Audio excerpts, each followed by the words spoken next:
हाँ, तो ये फर्स्ट आर्किटेक्चर हो गया। अब हम लोग यहाँ पे सेकेंड आर्किटेक्चर में a function with return type, देखो इधर ध्यान दो, a function with return type but no parameter, यानी वैसा फंक्शन बनाएंगे जो वैल्यू रिटर्न करेगा लेकिन पैरामीटर सप्लाई नहीं होगा। ठीक है, तो यहीं पे जो हम यहाँ पे प्रिंट करा रहे हैं अलर्ट के थ्रू एडिशन, इसको क्या कर देंगे, हटा देंगे। हटा दें, लिख लिया है ना? ओके, तो यहाँ पे आप जानते हैं कि फंक्शन जो वैल्यू रिटर्न करता है रिटर्न कीवर्ड के हेल्प से, रिटर्न के साथ पैरेंथेसिस ऑप्शनल होता है, दे भी सकते हैं नहीं भी दे सकते हैं। किसके वैल्यू को रिटर्न करेगा? सम के वैल्यू को रिटर्न करेगा। ठीक है, सम के वैल्यू को रिटर्न किया, पैरेंथेसिस स्मॉल ब्रैकेट दे भी सकते हैं नहीं भी दे सकते हैं।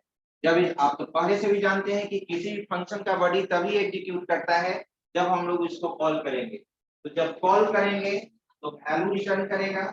और ये भी जानते हैं कि रिटर्न टाइप फंक्शन को दो तरह से कॉल कर सकते हैं, एक एक्स्ट्रा वेरिएबल लेकर जो फंक्शन वैल्यू रिटर्न करेगा एक्स्ट्रा वेरिएबल में जाकर स्टोर हो जाएगा, और दूसरा डायरेक्ट हम लोग आउटपुट फंक्शन में भी फंक्शन को क्या कर सकते हैं, कॉल कर सकते हैं। अगर इसको कॉल करना रहा तो यहीं पे हम लोग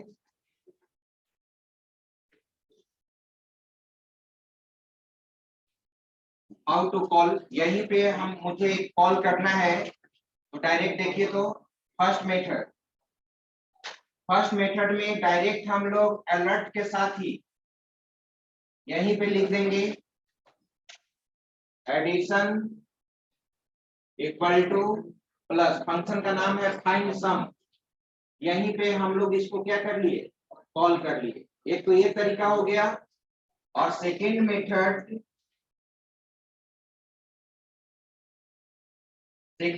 जो है हमारा वो है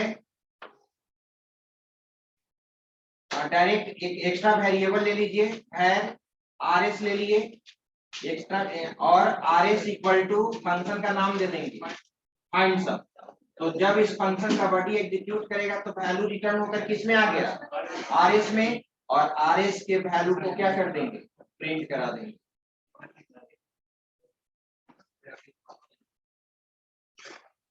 प्लस RS,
तो इसके बाद है थर्ड आर्किटेक्चर।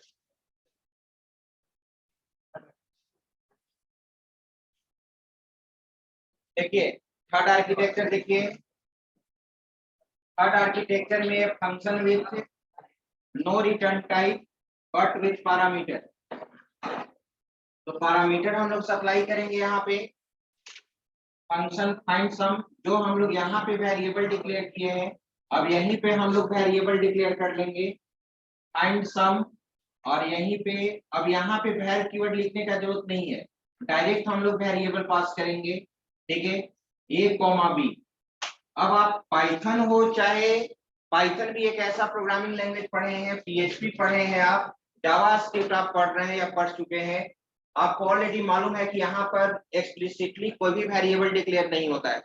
क्या पाइथन में इंटीजर टाइप का वेरिएबल डिक्लेयर कर सकते हैं? नहीं। हम उस वेरिएबल में जिस तरह का वैल्यू रखेंगे उसके अनुसार ना डायनेमिकली ना डेटा टाइप क्रिएट होता है। अब आप स्वतंत्र हैं, इस फंक्शन को जब आप कॉल कीजिएगा तो दो इंटीजर वैल्यू भी सप्लाई कर सकते हैं, दो फ्लोट वैल्यू भी सप्लाई कर सकते हैं, दो स्ट्रिंग वैल्यू भी सप्लाई कर सकते हैं। नहीं, ठीक है, क्योंकि मैंने तो कहीं डेटा टाइप डिसाइड ही नहीं किया है यहाँ पे। ओके, तो अब है एक कोमा भी नहीं होगा, केवल हम यहाँ पे सम लिखेंगे और ये भी दोनों लाइन समाप्त हो जाएगा। ठीक है, अब इस फॉर्मल आप जानते हैं किसी भी प्रोग्रामिंग लैंग्वेज में फंक्शन में जो पैरामीटर पास करते हैं वो फॉर्मल पैरामीटर होता है और वो लोकल वेरिएबल की तरह काम करता है। इस पैरामीटर को दूसरे फंक्शन में हम लोग एक्सेस नहीं कर सकते हैं, लेकिन ए और बी हमारा इसी फंक्शन में एक्सेस होगा। और आप ये भी जानते हैं कि पैरामीटराइज फंक्शन को जब हम कॉल करेंगे तो पैरामीटर्स का वैल्यू सप्लाई करना होगा। ठीक है, जो भी पैरामीटर का वैल्यू सप्लाई करेंगे वो फर्स्ट वैल्यू ए रिसीव करेगा, सेकंड वैल्यू हमारा बी रिसीव करेगा। तो sum equal to A plus B. Return type नहीं है, नो रिटर्न टाइप, तो यहाँ पे रिटर्न हटा देंगे, यहीं पे हम प्रिंट करा देंगे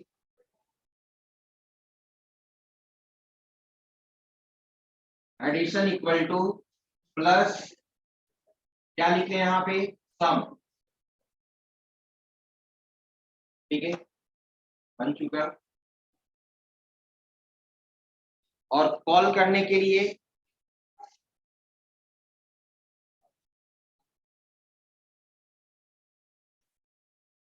हाउ टू कॉल, बस यहाँ पे कॉल कीजिए आप, डायरेक्ट एग्जांपल फाइंड सम लिखेंगे और दो वैल्यू यहाँ पर देंगे 10, 20। आप यहाँ पे किसी फंक्शन को मल्टीपल टाइम्स कॉल किया जा सकता है, तो 10.0, ठीक है, 30.4, ये भी वैल्यू हम सप्लाई करेंगे।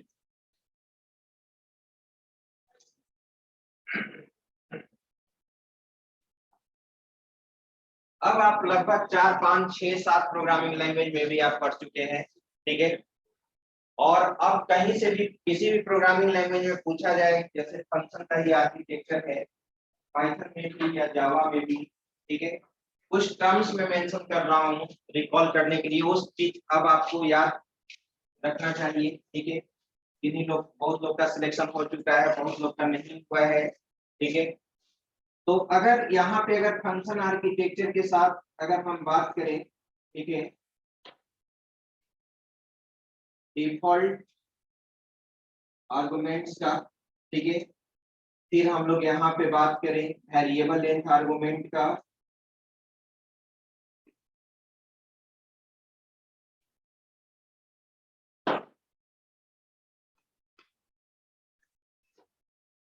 पोजिशनल आर्गुमेंट्स का,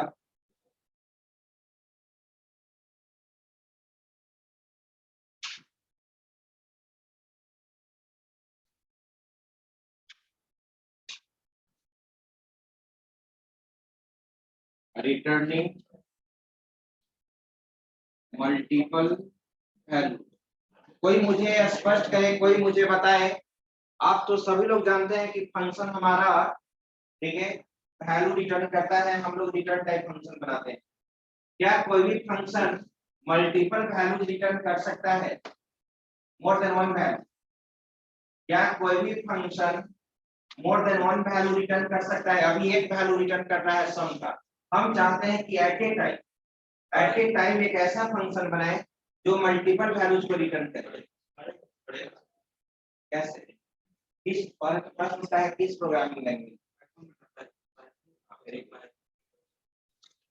वैसा नहीं कि एक्सपीरियंस करना है, आपने क्या बता दिया, इधर तो कुछ नहीं, पाइथन में होना चाहिए।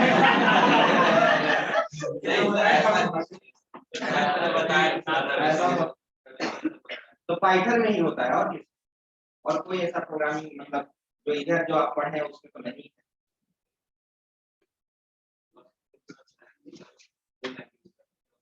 अब वो लैंग्वेज हमें सुंदर से पढ़ाएंगे तो उसमें हो सकता है कि हम पढ़ लैंग्वेज जानते हैं।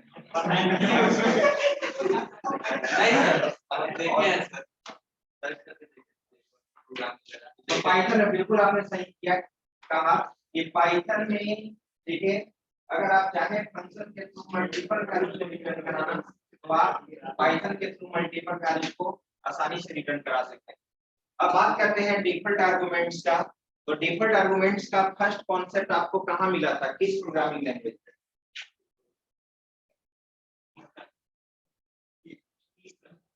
सी plus plus. C default arguments को सपोर्ट नहीं करता, ठीक है। सी प्लस प्लस में डिफॉल्ट आर्गुमेंट्स का रूल है, ठीक है। डिफॉल्ट आर्गुमेंट्स होता है क्या? Java does not support, default Java default argument को सपोर्ट नहीं करता है, ध्यान में रखिए। लेकिन पाइथन डिफॉल्ट आर्गुमेंट को सपोर्ट करता है, C plus plus default argument को सपोर्ट करता है। क्या होता है डिफॉल्ट आर्गुमेंट? बिल्कुल आपने सही बोला कि सर हम यहाँ पे जो पैरामीटर पास किए हैं यहाँ पे एक डिफॉल्ट वैल्यू असाइन कर देंगे ना, लेकिन इसका भी रूल है। अगर हम बात करें, आप ये लिख लिए होंगे, अब यहाँ पे अगर हम बात करें a, b, c, d, ध्यान दीजिए आप, 4 पैरामीटर पास किया गया है। तो आपने बोला कि सर आप यहीं पे वैल्यू इनिशियलाइज कर लीजिए, तो चलो मैं b में वैल्यू 20 रख लिया और c में 30। क्या ये सही है या गलत है? और कोई? कैसे आनंद कुमार, कैसे गलत है? सोनू कुमार का एक्सप्लेनेशन सुनना। हाँ बोलो। बस तुम खाली यही जानते हो कि जो वैल्यू वहां इनिशियलाइज कर दिए, तो क्या बात कर रहे हो?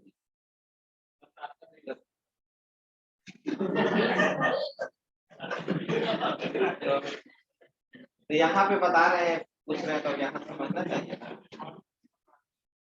अब तुम लोग को 6 सेमेस्टर में लग रहा है कि पढ़ने में मन नहीं लग रहा है, नहीं। अब हम नहीं चाहते हैं कि 6 सेमेस्टर में आकर डांटे, नहीं मारेंगे।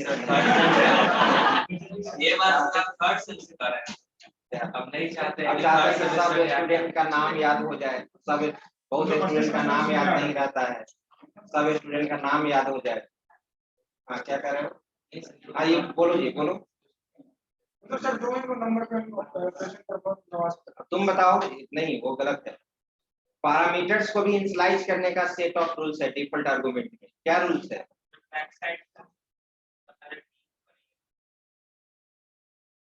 ठीक है, हाँ ये तो सही आप बोले। तो इसको एक चीज हमेशा याद रखिएगा, जब भी इनिशियलाइजेशन जो होता है राइट टू लेफ्ट होता है, राइट टू लेफ्ट होता है, और कंटिन्यूअस ऑर्डर में होता है। कंटिन्यूअस ऑर्डर में, ठीक है, इनिशियलाइजेशन करते हैं। अगर मान लो कि हम यहाँ पे d इक्वल टू 40 रख दिए हैं और इसको मैंने इनिशियलाइज नहीं किया, c को नहीं इनिशियलाइज किया, तो ये गलत है। कंटिन्यू रखना होगा, राइट टू लेफ्ट, ठीक है। That is called default argument. अब आप जानते हैं कि जब अब c इक्वल टू भी 30 है हमारा, और जब इसको कॉल करेंगे तो कॉल करते समय तीनों वैल्यू को, तीनों पैरामीटर के वैल्यू को ओमिट किया जा सकता है, स्किप कर सकते हैं ना। डायरेक्ट हम कॉल करेंगे तो केवल a का वैल्यू सप्लाई करेंगे, b के भी वैल्यू को नहीं सप्लाई करेंगे, c के वैल्यू को नहीं सप्लाई करेंगे, d। तो by default b c d में वैल्यू क्या रहेगा? जो इनिशियलाइज किए हैं, ठीक है। और अगर हम a इक्वल टू 20 दे दिए और b इक्वल टू 50 दे दिए, तो अब b में क्या चला गया? 50 चला गया। अब 20 यहाँ पे वर्क नहीं करेगा। आ रही बात समझ में? ठीक है, that is called default argument. और वेरिएबल लेंथ आर्गुमेंट्स का मतलब, वेरिएबल लेंथ आर्गुमेंट्स का मतलब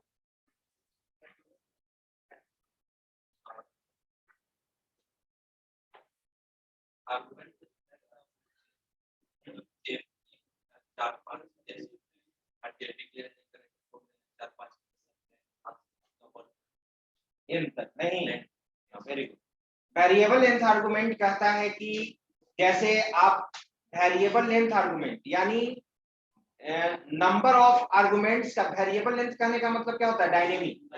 आप पढ़े होंगे ओएस में, याद कीजिए वेरिएबल लेंथ या variable size partition, dynamic memory partition पढ़े होंगे ना, ठीक है।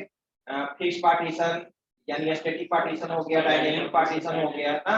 डायनेमिक पार्टीशन कोई वेरिएबल नेम पार्टीशन कहते हैं। वेरिएबल नाम लगा हुआ है तो आप वेरिएबल के वैल्यू को क्या कर सकते हैं, चेंज कर सकते हैं। वेरिएबल के वैल्यू को क्या कर सकते हैं, चेंज कर सकते हैं। क्या कर रहे हो जी, छिप के बात कर रहे हो। नाम भी बता दो, ऐसे 30 स्टूडेंट का नाम याद रखना, नाम बताओ।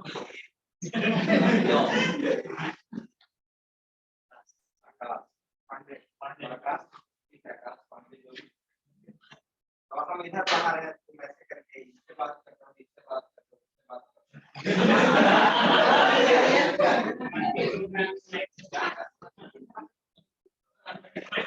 बात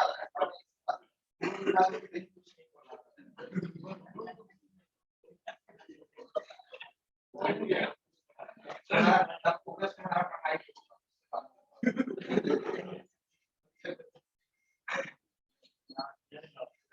तो वेरिएबल लेंथ आर्गुमेंट कहता है कि हम लोग एक ऐसा फंक्शन बनाएंगे इसमें जो पैरामीटर का जो लेंथ होगा, ठीक है, वो अनलिमिटेड होगा।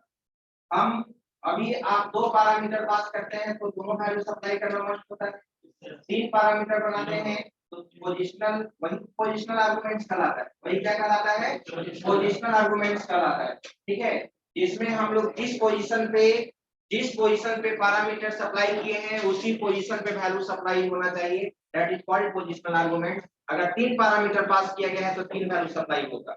लेकिन मैं अब चाहता हूं कि पैरामीटर्स का लेंथ ही डायनेमिक बना देना चाहता हूं। ठीक है, आप यहाँ पे डायनेमिक बना दो। अगर आप डायनेमिक बना दो, जैसे सपोज, ध्यान दो, अगर हम जावा की बात करते हैं, अगर जावा का बात करते हैं तो इंट यूज करेंगे और 3 डॉट्स यूज करेंगे। हाँ, तो यहाँ पे मान लो कि मैंने नाम क्या दे दिया, अर्थ, that is called variable length argument. Variable length argument. अब तुम इंटीजर टाइप का वैल्यू नहीं भी सप्लाई कर सकते हो, एक भी सप्लाई कर सकते हो, 10 भी सप्लाई कर सकते हो, 20 भी सप्लाई कर सकते हो, that is called variable length argument. ठीक है, उसी तरह से पाइथन में भी याद करो, पाइथन भी सपोर्ट करता है। पाइथन में क्या यूज करेंगे, याद है तो किन्हीं को? एक सिंगल स्टार यूज होता है, एक डबल स्टार यूज होता था, याद है? कुछ रिकॉल हो रहा है? चलिए, तो वही होता है। चलिए, अब हम लोग आगे बढ़ते हैं। अब एक फंक्शन का कॉन्सेप्ट आप ऑलरेडी पैरामीटर्स वाला हम देख रहे थे, लिख लिए थे ना ये? ठीक है, और फोर्थ आर्किटेक्चर में कुछ नहीं करना है, बस रिटर्न टाइप रहेगा तो रिटर्न कीवर्ड लगा देंगे। अब एक प्रोग्राम हम लोग जावास्क्रिप्ट में बना लेते हैं फंक्शन यूज करके।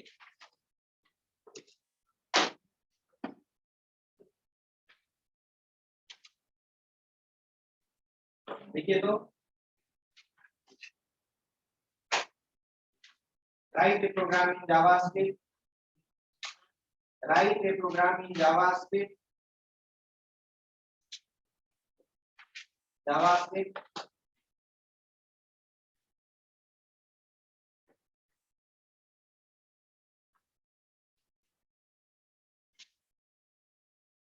to input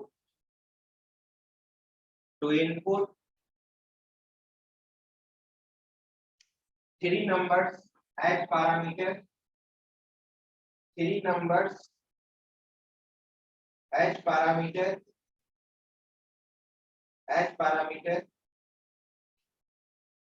after that find greatest and the smallest number, greatest and the smallest number, full stop. Implement ternary operator, implement ternary operator।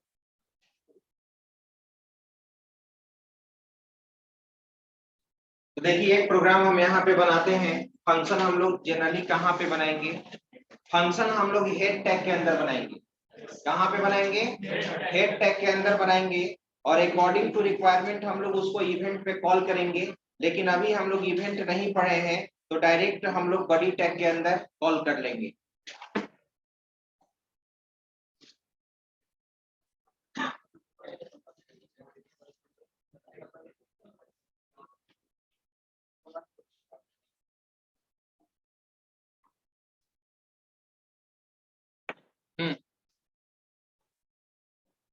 तो HTML head title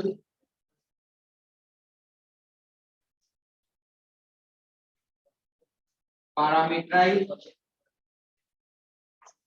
function, title को close कर दिया गया। और आप जानते हैं कि जावा स्क्रिप्ट के कोडिंग को लिखने के लिए कौन सा टैग यूज करेंगे, स्क्रिप्ट। और यहीं पे हम लोग फंक्शन बनाते हैं, फंक्शन फाइंड ग्रेटेस्ट और स्मॉलेस्ट, एक ही फंक्शन हम बना देते हैं। यहाँ पे 3 पैरामीटर पास करना है, A, B, C। 3 पैरामीटर दे दिया गया। और आप जानते हैं टर्नरी ऑपरेटर वैल्यू भी रिटर्न करता है। खैर एक GT ले लिया और एक ST ले लिया। तो जो C++ में जावा में जो टर्नरी ऑपरेटर का सिंटैक्स है वही जावा स्क्रिप्ट में भी यूज होता है। तो GT इक्वल टू 3 नंबर, एक तभी ग्रेटेस्ट होगा जब A greater than B, logical and A greater than C। अगर एक कंडीशन ट्रू हुआ, दोनों कंडीशन ट्रू हुआ, तो A का वैल्यू रिटर्न होकर किस में जाएगा, GT में। अदरवाइज फॉल्स पार्ट में नेक्स्ट कंफ्यूजन B और C में होगा। अगर एक कंडीशन ट्रू हुआ तो B is the greatest, otherwise C is the greatest. उसी तरह से स्मॉलेस्ट भी हम लोग निकाल लिए, A less than B, logical and A less than C, ठीक है, A question mark, B less than C, B C, okay. अब GT और ST को, ठीक है, प्रिंट कराना है मुझे।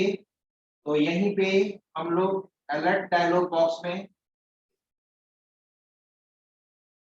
Greatest number equal to plus GT, new line के लिए आप जानते हैं कि इसमें बैकस्लैश n वर्क करता है, clear text document dot right के साथ यूज करता है। बैकस्लैश n दे दिया और फिर यहाँ पे smallest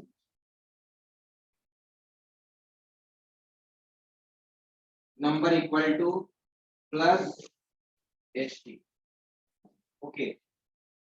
function complete, script tag को क्लोज कर दिया गया। इसके बाद हम लोग टेक टैग को क्लोज कर दिए और इसको डायरेक्ट हम लोग बड़ी टैग में कॉल कर लेते हैं स्क्रिप्ट के अंदर विदाउट इवन। जावा स्क्रिप्ट का सोर्स कोड लिखेंगे तो स्क्रिप्ट टैग यूज करना होगा बड़ी टैग के अंदर। फंक्शन का नाम है हमारा फाइंड ग्रेटेस्ट स्मॉलेस्ट, मैंने कॉल कर लिया यहीं पे फाइंड स्मॉलेस्ट, क्या नाम था, ग्रेटेस्ट स्मॉलेस्ट।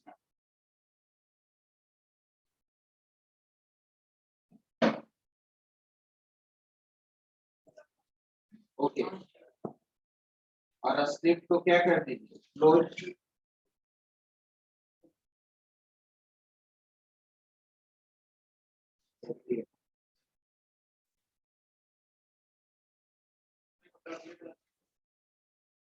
टर्नरी में नेस्टेड टर्नरी यूज किया गया है। टर्नरी के अंदर टर्नरी यूज किया गया है। 3 वैल्यू जो भी रहेगा, आप जानते हैं कि ये ग्रेटेस्ट तभी होगा जब B से भी लार्ज होगा और C से भी लार्ज होगा। ये दोनों कंडीशन को मैं लॉजिकल एंड के द्वारा कंबाइन कर दिया। ट्रू पार्ट को सेपरेट करते हैं क्वेश्चन मार्क से। टर्नरी ऑपरेटर का सिंटेक्स आपको मालूम है, ये कंडीशन क्वेश्चन ट्रू पार्ट ना, ट्रू पार्ट और यहाँ पे फॉल्स पार्ट, ओके, ठीक है। तो ये greater than B logical and ये ग्रेटर देन C। अगर ये दोनों कंडीशन ट्रू है तो ये is the greatest, true part execute करेगा। अगर दोनों में से कोई भी कंडीशन फॉल्स हो गया तो क्लियर है कि ये ग्रेटेस्ट नहीं है। तो नेक्स्ट कंफ्यूजन किस में रह जाएगा, B और C में ना। तो अब हम यहाँ पे फॉल्स पार्ट, अच्छा यहाँ पे, यहाँ सही कहा है, यहाँ पे गलत किया है जी, तभी उसको कंफ्यूजन हो रहा है। A greater than B and A greater than C question mark ये दिए। अगर कंडीशन ये ट्रू हुआ तो ट्रू पार्ट और फॉल्स पार्ट को किससे सेपरेट करते हैं, कोलन साइन, ठीक है। तो अगर अब ये फॉल्स पार्ट में आ गए, फॉल्स पार्ट में फिर नेक्स्ट इनर टर्नरी है बी ग्रेटर देन सी, जो नेक्स्ट कंफ्यूजन था, अगर एक कंडीशन ट्रू हुआ तो B is the greatest, otherwise C is the greatest.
चलिए आप